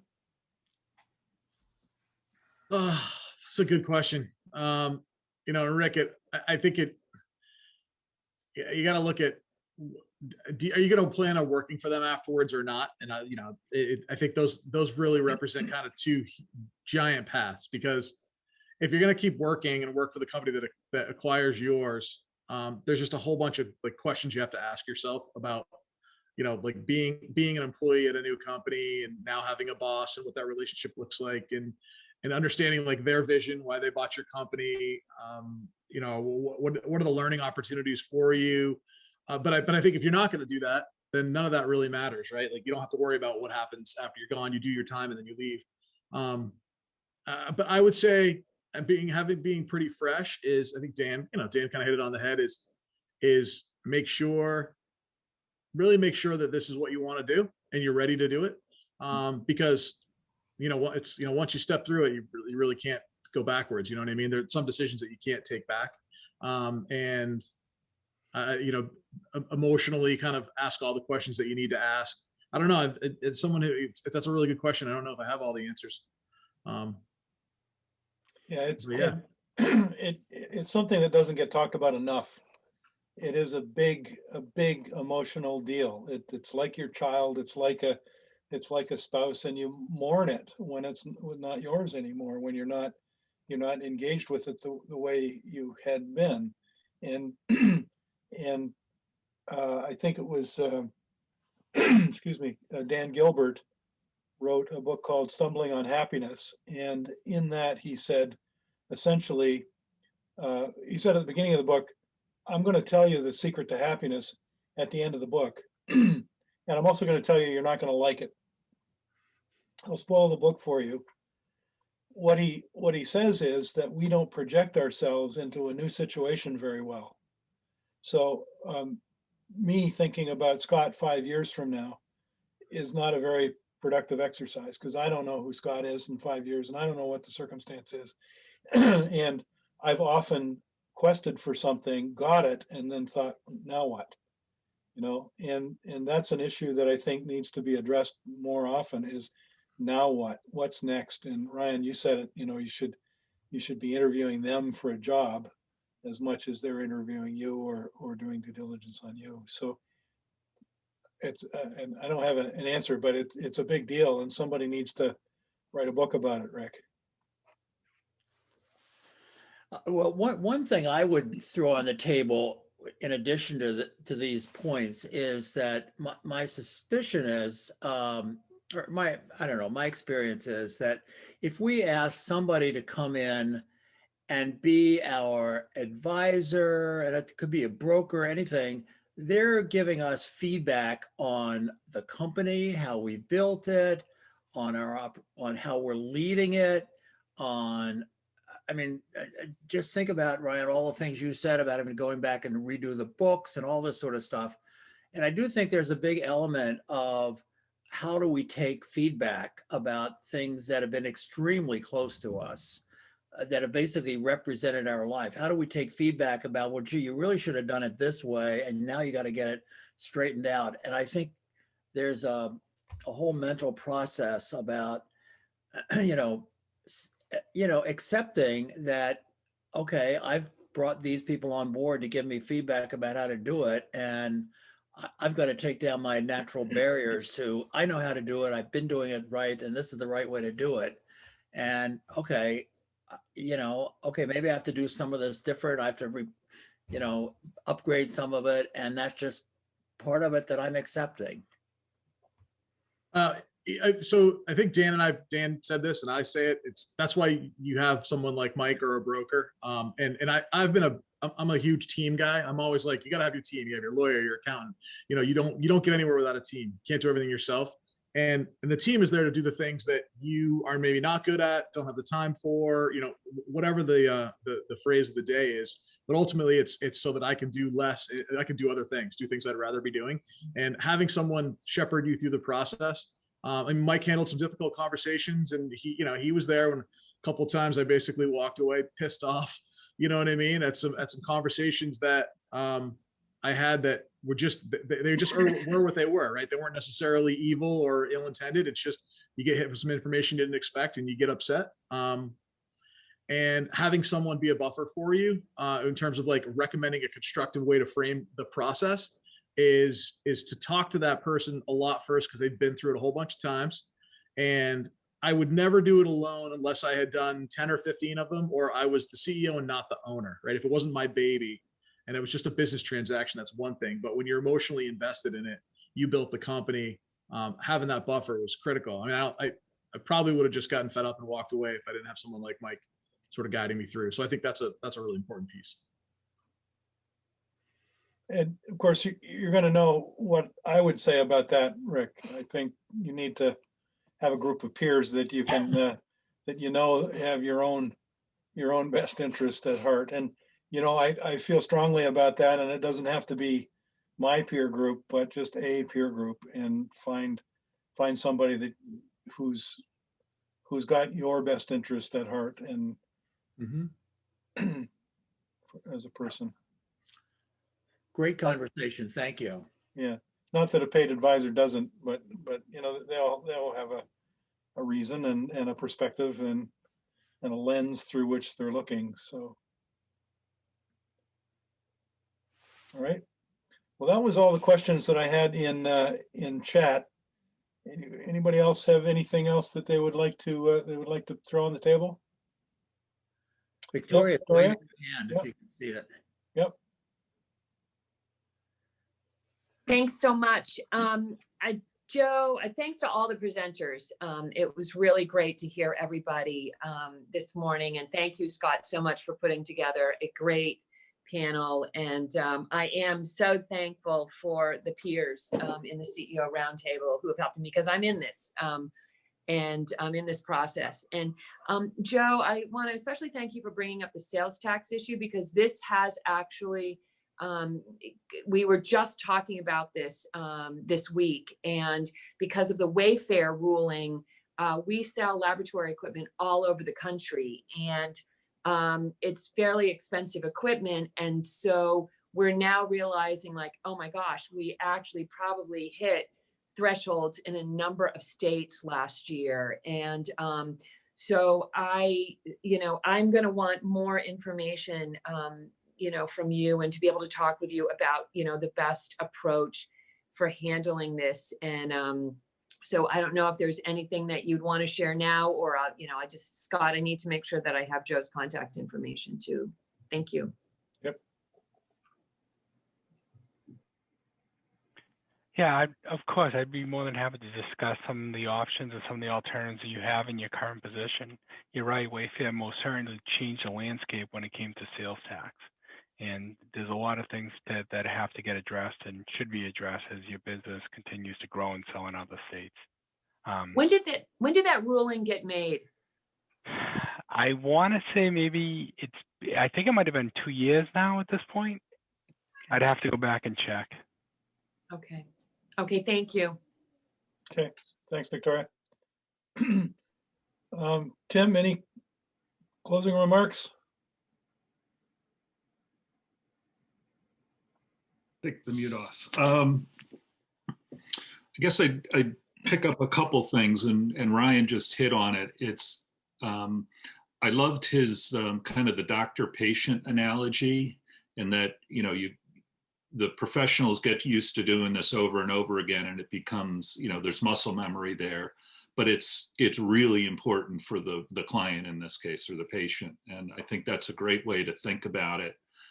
You wouldn't take your own appendix out, right? So get the team around you and get it there early. So that would be one thing.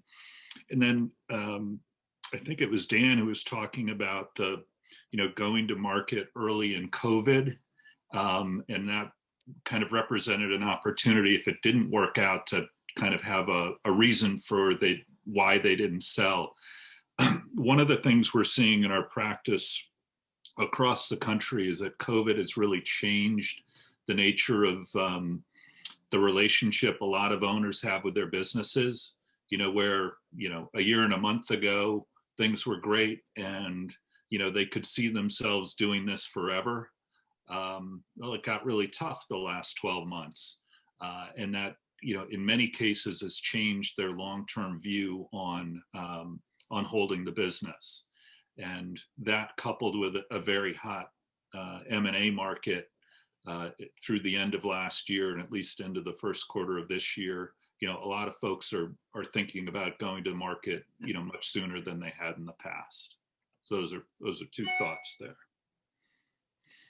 Yeah, there really seems to be a lot of activity, not just in the M&A market, but in the financing market. Our biotech people are all doing deals, and things are very vibrant. And it is a bit surprising, but maybe it shouldn't be. The businesses that are able to do well here are obviously have proven themselves. And I loved one of Dan's comments early in the pandemic.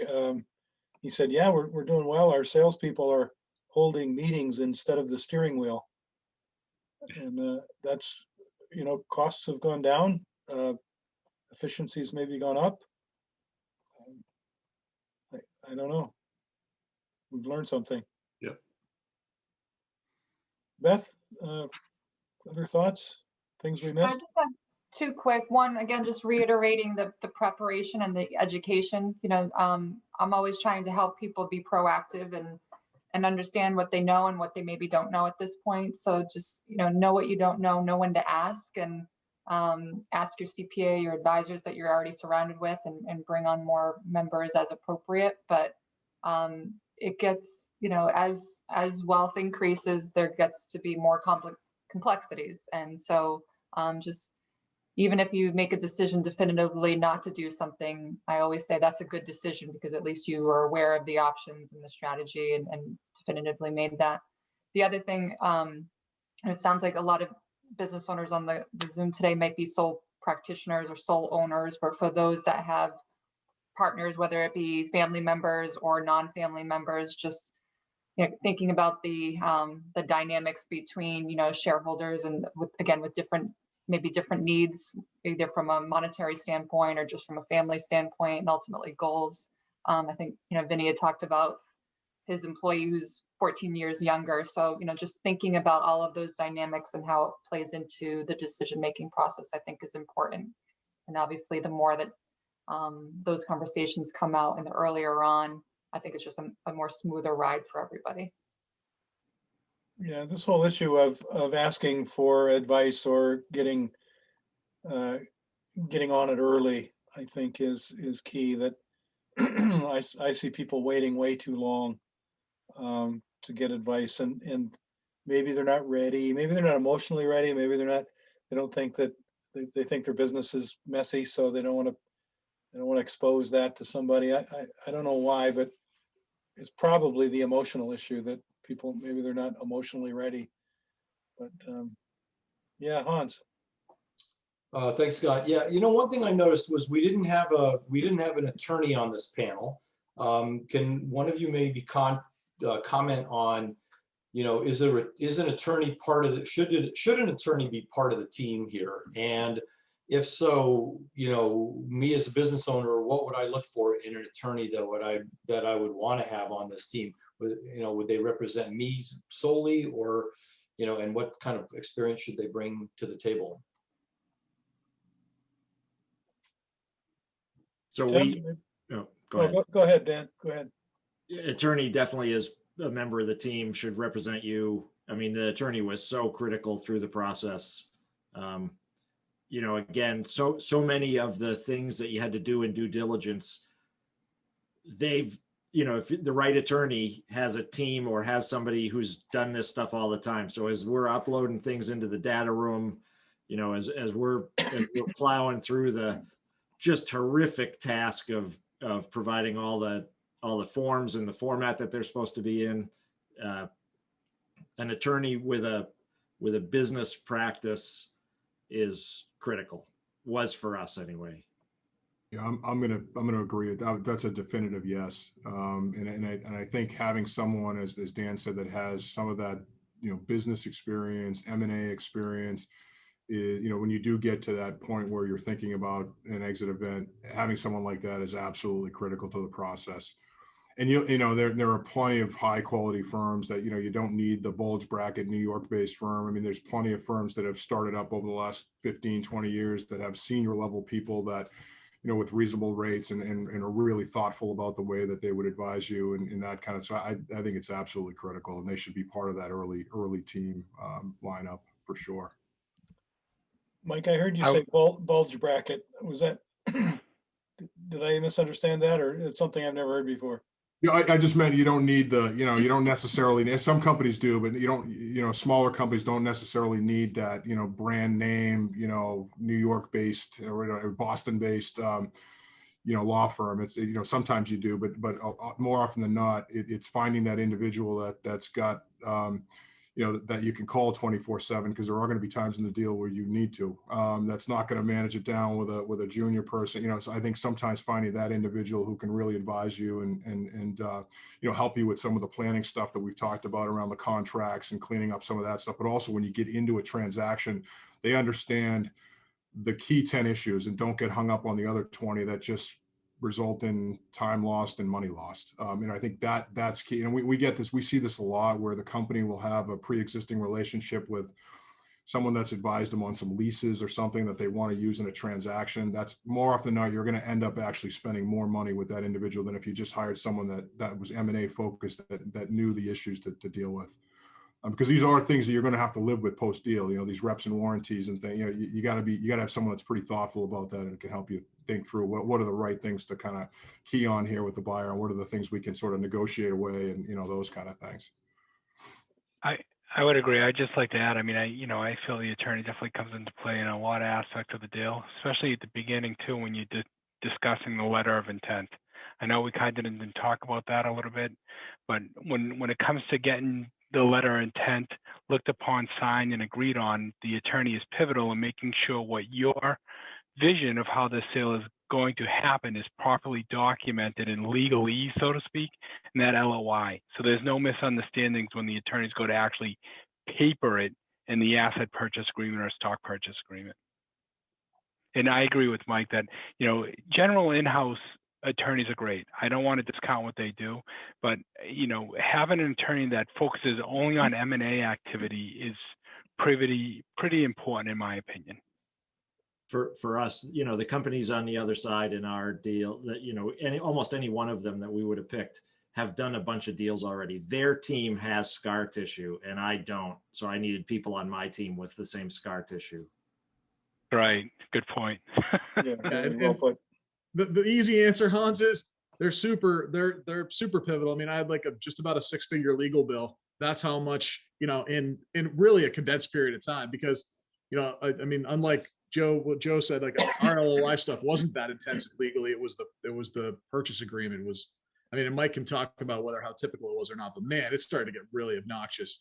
And I just saw the dollars racking up and I was like, wow, we're just paying lawyers to fight. It was obnoxious.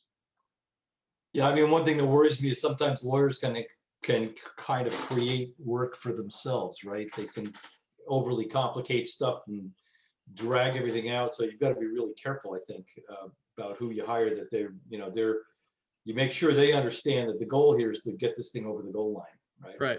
In our case, the issue wasn't our lawyers weren't generating the dollars. It was the other side just kept coming back on some issues that I just couldn't give in on. So we were trying to find a way to explain it and paper it. Just, you know, sometimes you never know, right? That's why like competent attorneys that understand the M&A process, understand the key issues that are going to come up, like those, like interview them up front, talk about like, here's how my business works. Here's the thing. Do you understand this? Do you understand like for me, it was out clauses, just so everybody knows, it was out clauses in recurring revenue contracts. When you're dealing with an IT managed services provider, they love long-term contracts. They can't understand why I don't have those. And I said, I'm just simply a service, and so I can't hold people hostage for 3 years on a service that will fluctuate. And there was it was difficulty in explaining it to their attorney. Their business people got it, but sometimes the attorney didn't really, it didn't jive. And so those are the things you got to kind of ferret out early, or else you're going to waste a lot of time and money. I'm going to go to Jonathan Braybrand. Jonathan, you've been listening in, I think. What have we missed? What would you like to add to the conversation?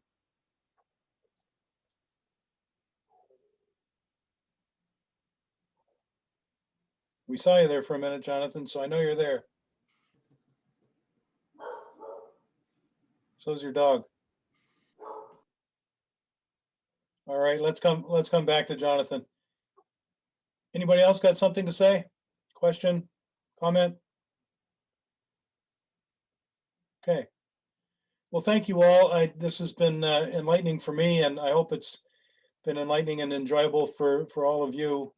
You know, the benefit that I get is meeting these folks before the session and talking about all these issues 3 or 4 times over. So I've got a much better picture of what goes on than I did before.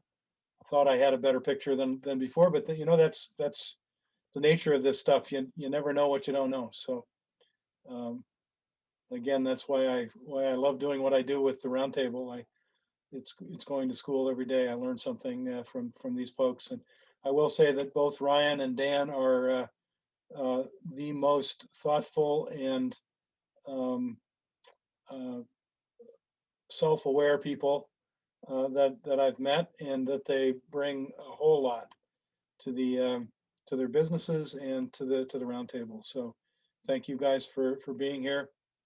Thanks to Michael Tivnan for bringing together the team from Wells Fargo. Thanks Tim and Beth for your contribution, and thanks Mike for airing your laundry with Ryan and the adventures that you had together, and for bringing Joe into the discussion. I'm going to want to talk to Joe as well. So I think that's probably a wrap, unless anybody puts up their hand. All right. Thanks, everybody. Thank you, everyone. Thank you. Thanks, Scott. Thank you Thanks, so much. everybody. Sure. Thank you. Bye.